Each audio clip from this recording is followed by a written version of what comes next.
Hello, Nadia. Hi, Lilou. How are you? Good to have you in Chicago. I'm happy to be in Chicago. Still can't believe I'm seeing you, which is great. So. Guys, look at those eyes. Look into these eyes. They're just shining in pure love. Tell us about well, actually, let me just introduce you. You're an author, you're a speaker. You're the author of The Origins of Truth. Yes. And you're coming up with another book soon. Yes, to be named. To be named. Yes. You speak a lot about the power of love. Can you tell us what that inspires you just hearing that? Everything we do, everything we think, everything we say goes back to love. How we feel about love, whether it's loving ourselves or what we choose to do, or why we choose to do it. So I think that if we overlook that fact because it seems like something we can put on the shelf for now to do what we have to do, we've literally overlooked our own lives while we're living them. And it's like you postpone how you will feel about anything until you make enough money, or you get what it is you think you need, or you have that child, or have that man, or whatever it is you think you need. And you stop it from happening by not paying attention to the love in your heart. And then a few years later, you wake up and say, why did I do that? I really wanted to do this all along. And you're forced to go back and pay attention to and respect how love runs in your life and how it feels to feel it. So does love talk to us? Does love has ways to communicate to us? I believe it does. It communicates with us with our heart beating faster, with us getting excited. It tells us in a gut feeling that sometimes we ignore because the outcome that we want isn't the outcome it's telling us is ours. And so we want it bigger or grander or different. Mm-hmm. And it's telling us all the time. Now, if we don't listen, we start feeling like we're far away from ourselves. We start feeling like we're lost. We start feeling like we don't know who we are anymore. And as silly as that may sound to say, oh, I don't know who I am and I've lived with myself all of my life, it's become a common term. It's something that if one person says, everybody understands it, because we're all in that boat of being forced to do things that we don't really love over things we love. And our talent goes numb and our feelings feel stagnant. Mm-hmm. And we feel tired or stressed or depressed. And we say, why am I depressed?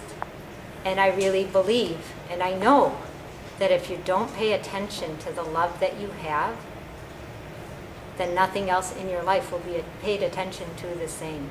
When did you get yourself really clear about that? Because I know you're Muslim originally, and you were praying every day, many times a day. And is that in that moment when you finally spoke to God directly that you realized that?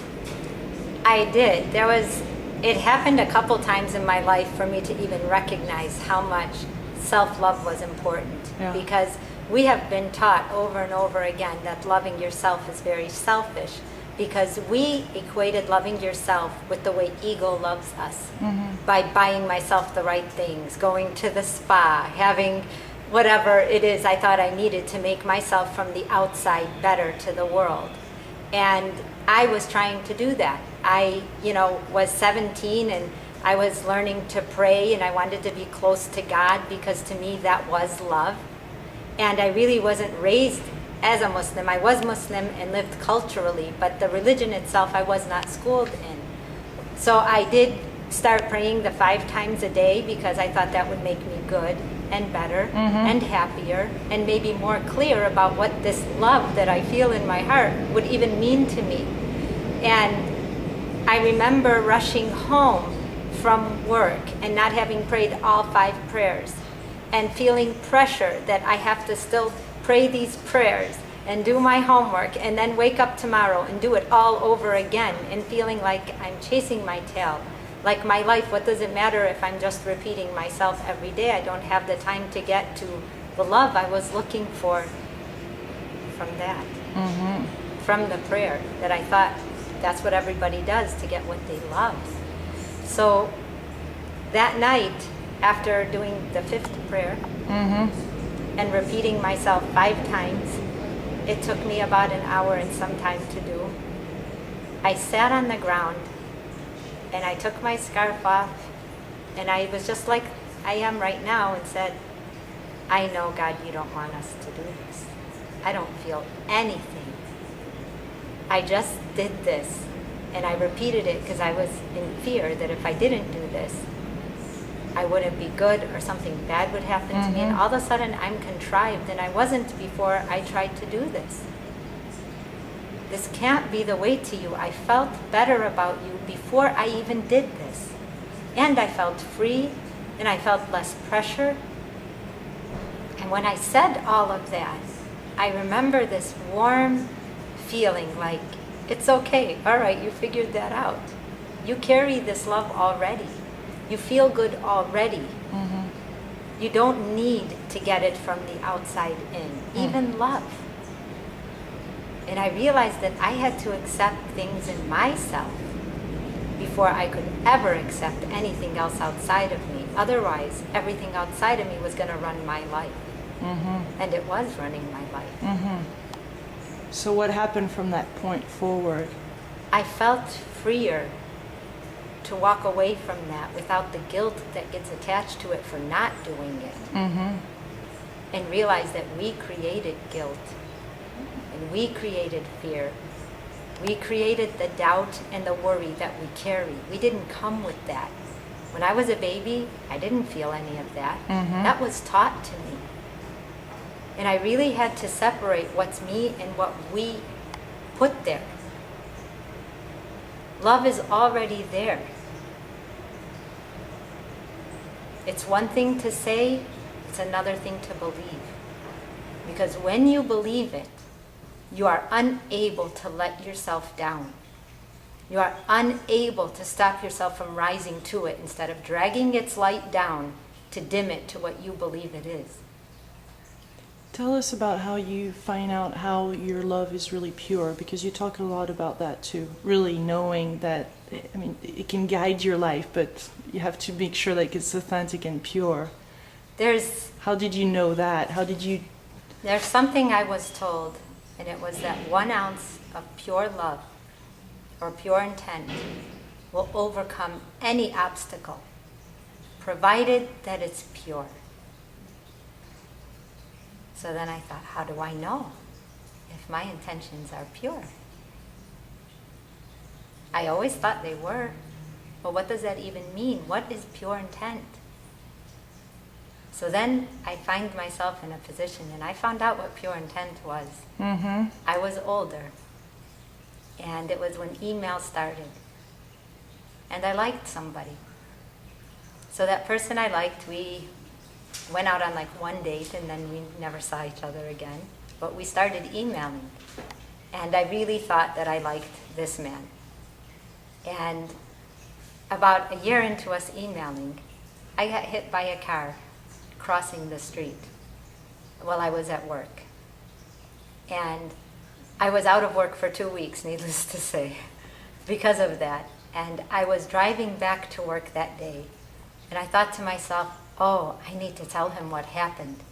And I found myself embellishing the story. Now, I almost got killed. But something in me was so insecure about who I am that I didn't believe I could be loved without my story being bigger than it was. I even overlooked me dying. And I caught myself, I still remember driving up that driveway at work and parking my car and sitting there. And I said, you know, God,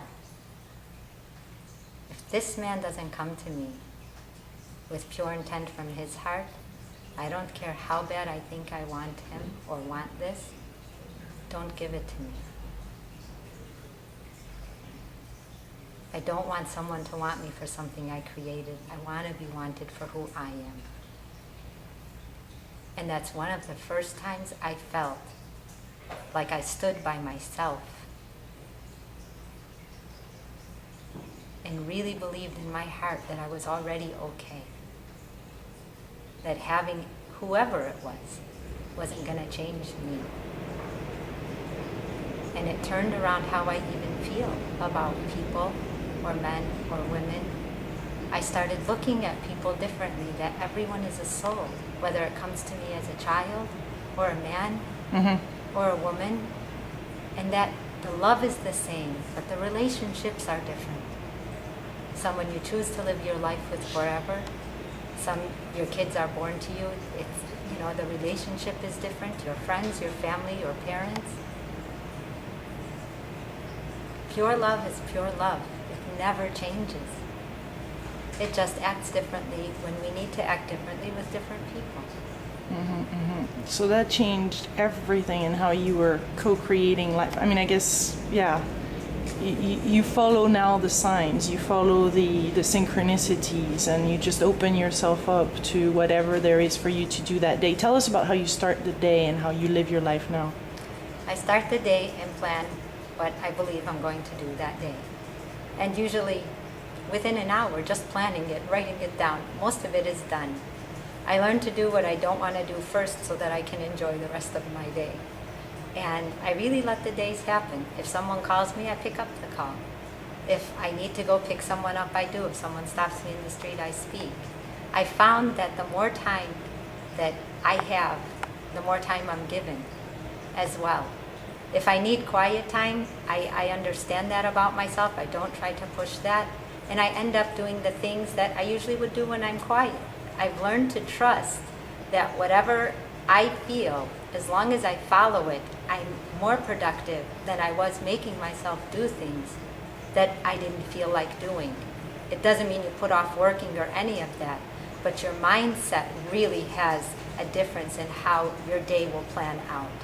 If you say to yourself, hey, I'm here today and this is what I'm doing and this is all I have to do now, no matter where you're at, and be present in that moment, you're able to give that moment more than you could have if you said, I don't really feel like being here today and I'm tired anyway and I stayed up till 2 o'clock in the morning and you know, my husband's mad at me or my kids aren't listening to me, and you could find a million reasons why you can take away the love, why you could take away the moments of that day. And in truth, you're not postponing them, you're missing them. And if you miss them today, the habit of missing them is really the bigger problem. Not that you just were going to wait until you were more awake. How many days are we going to sleep as many hours as we want? How many days are we going to get to do just whatever we think we want? That's not reality.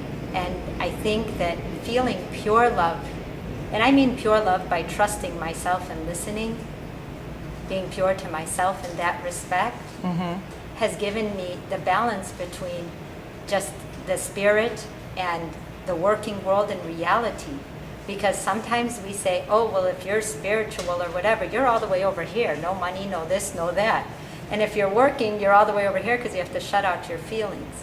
But I think we're working towards a common ground of combining the two, because the two together are what is powerful. Balance. Not the one alone or the other. You can't do any of one thing. Even chocolate cake, if you ate it enough, you wouldn't want it anymore. You would think so. You would think so. Until you crave it again, and believe me, you will. But there is magic that happens when you trust what you feel enough to act on it. And the minute you doubt yourself, everything else around you is doubted. And you'll be in great company when you say, you know, I wanted to do this, but I was scared. Oh yeah, I wanted to do it too, but I was scared. So, you know, you have this camaraderie with a lot of people, but everyone wants to see the person who walked past scared, who walked through fear. So how to believe again, how to shift when you've been for a long time in this kind of loop, or you just don't see the light at the end of the tunnel. How do you get back in what you're talking about? To really sit quiet for as long as it takes you, and I don't mean sit quiet, go sit in a corner. Just disengage yourself as much as you can from your life and give yourself time alone enough to drain down all of the layers of everything that's coming at you. And really think about, if I could have the ideal life today, truly, what would that look like every day? Where would I be working? How long would I drive there? How much time do I really want to spend with my kids? Do I want to do something that I'm not doing now? And really look at it. Feel it. Let yourself experience it already so that once you can see yourself doing it, you have that path. It's already been burned in your brain. The only time you really can't go forward is when you haven't given yourself the time to see. And if you can't see, you have to ask yourself why you're not willing to sit long enough to see. Because these are questions we have to ask ourselves. We're accountable to us. Nobody else can do that for us. If we don't take care of who we are and we meet people in our lives, we take that pressure and put it on them to tell us who we are. And they're trying to figure out who they are. No one can do that for us except ourselves. You really have to ask yourself, if I were taken and put in another country where nobody knew me, how would I describe myself? What do I love? What do I want to do with the rest of my life, instead of letting the rest of your life tell you that today is all you're going to do? It's a trap. And we don't have to be in it. And the more of us that wake up to that, the more of us that are allowed to live in our talent instead of what we believe we have to do, otherwise everything else in our lives will fall apart when we're not enjoying any of it anyway. Do you have yourself moments of doubts and fear, and how do you get back in the flow, or how do you reopen your heart? Or are you just constantly in this space of love? That's a good question, because I have been asking myself this, because I tried to ask myself, wow, when was the last time something scared me? And I don't know what to say anymore. 2 years ago, I probably had a longer list than I do today. But I thought, what's the worst thing that could happen to me? I could die. Whoa. Then what? Then I won't be able to do this. So while I'm here, I want to do something with my time that makes me feel alive, because I am alive. When I die, I could be dead. But I don't want to be alive and dead at the same time. That's not a great combination. And we're realizing that. And we're all speaking as we are now to tell each other that, to wake somebody up that's just sitting there maybe listening and going, oh my God, I felt that too. It wasn't easy to face myself and look at what I didn't like about myself. Trying to embellish a story when my own life was at stake because I didn't feel that good about myself to think that I could be loved for who I am. That was a very subtle but sobering moment.